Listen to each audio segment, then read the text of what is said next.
the consensus about college football that I tend to agree with is that it has become more difficult to win in the sport than it was just a couple of years ago. A lot of changes. We know about the changes. We know about the transfer portal. We know about NIL. Things are they're harder. It's harder to keep a roster together. It's harder to convince guys to stay. You've got to pay them now. The conferences have changed. There's realignment.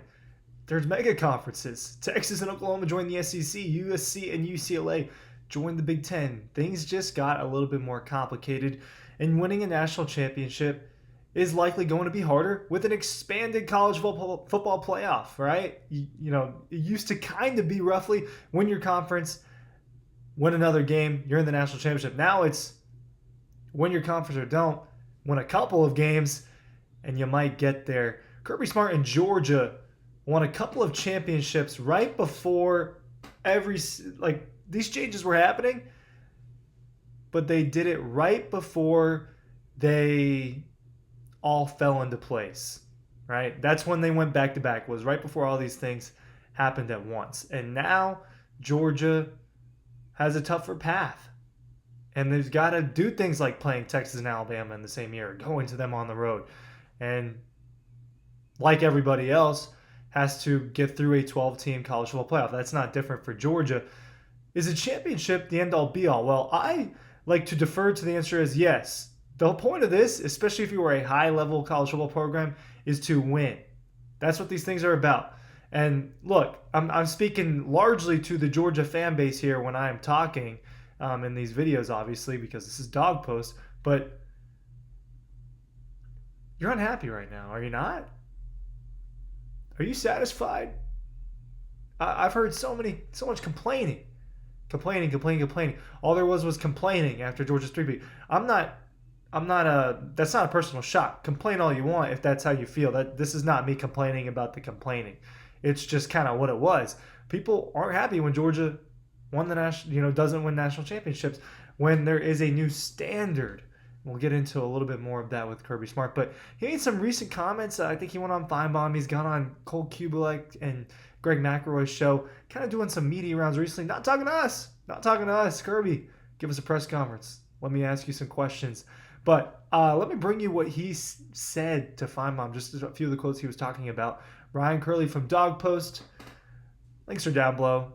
It's important to me that you check out dawgpost.com. It's important that you check out the newsletter. Working on a preview magazine. Make sure you're looking at that. There is a good deal tied with dawgpost.com and our 2025 preview magazine. So make sure you are checking all that out. And some of those links are in the description of this video down below.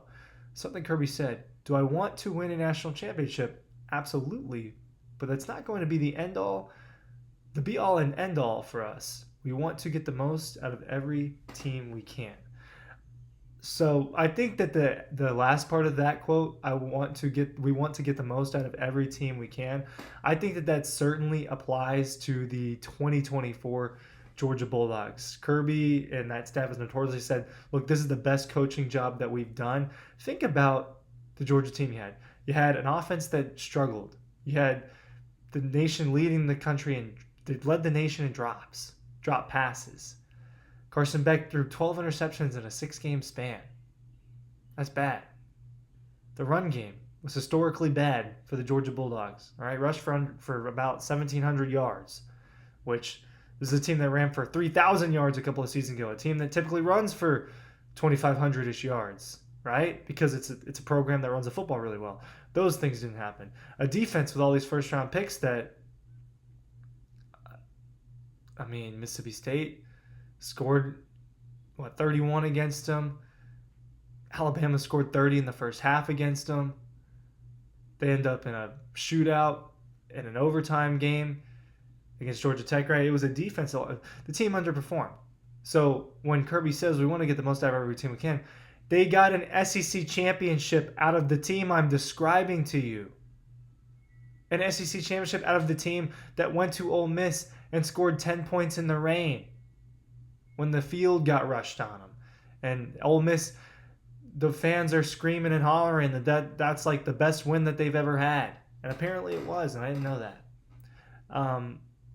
It's a team that went to Lexington, Kentucky, and won 13-12 in the final minutes. They couldn't get anything rolling. They had one good drive. One. That ended in a Branson Robinson touchdown. They couldn't stay healthy. Tate Ratledge, Jared Wilson, Branson Robinson, Roderick Robinson, Michael Williams. People were dealing with injuries left and right. And they won an SEC championship. So is Kirby right when he says it's not the end-all be-all to win a national championship? To me, that question is more for you. How do you feel about it? Is it enough? Because I know plenty of people that would say it's not.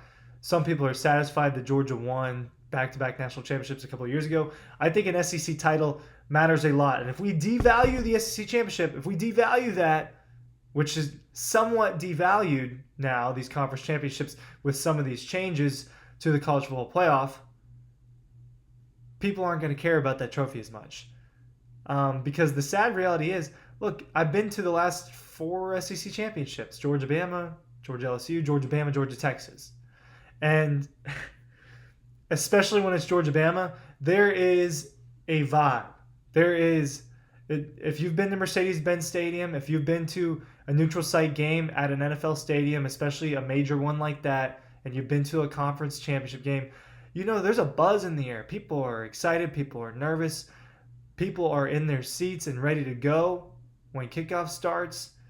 That was not the case this past year for Georgia-Texas rematch.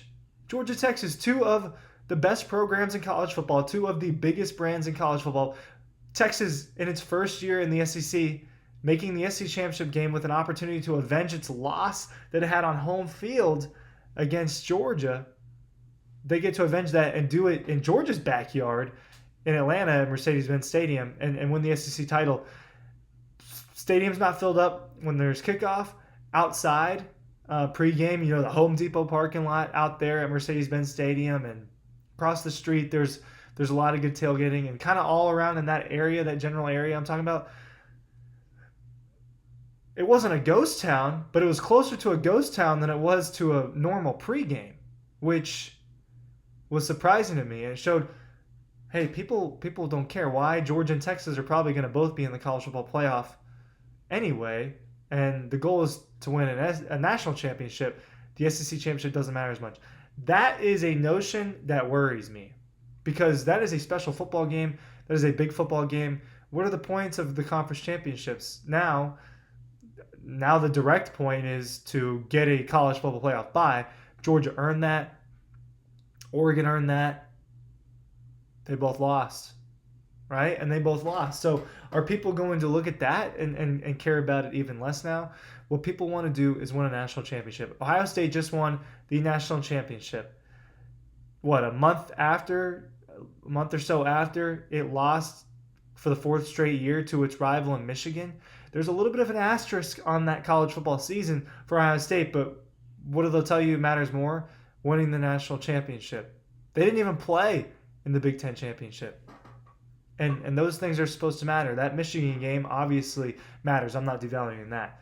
But Kirby talks about, here's kind of more on the quote from Kirby. He said, I think it's a great thing when you win a 16-team SEC conference, and it's probably one of the best years we've had in terms of winning games. And it's hard to do that when you play 7 or 8 of the top 10 teams in a season, which we were able to do. But I don't really get caught up with it. I love the expectation. I embrace the expectation. I think it's a good thing, because if it's not there, then what are you playing for?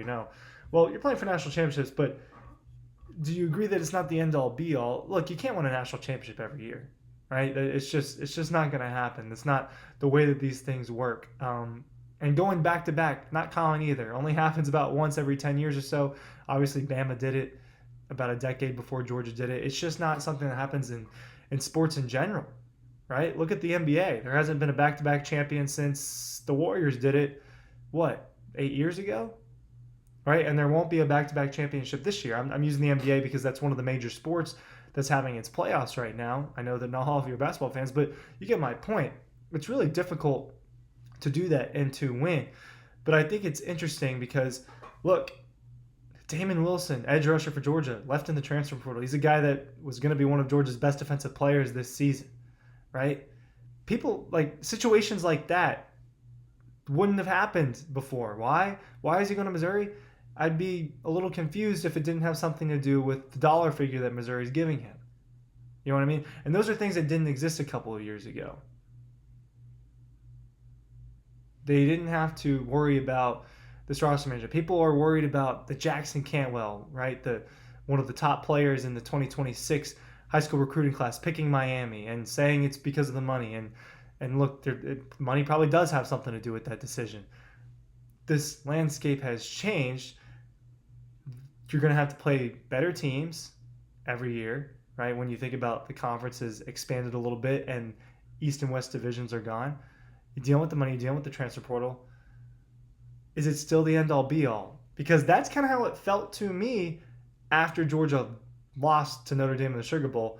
People aren't happy. They weren't accepting, at least initially, the fact that Georgia won an SEC title game and competed for a college football playoff.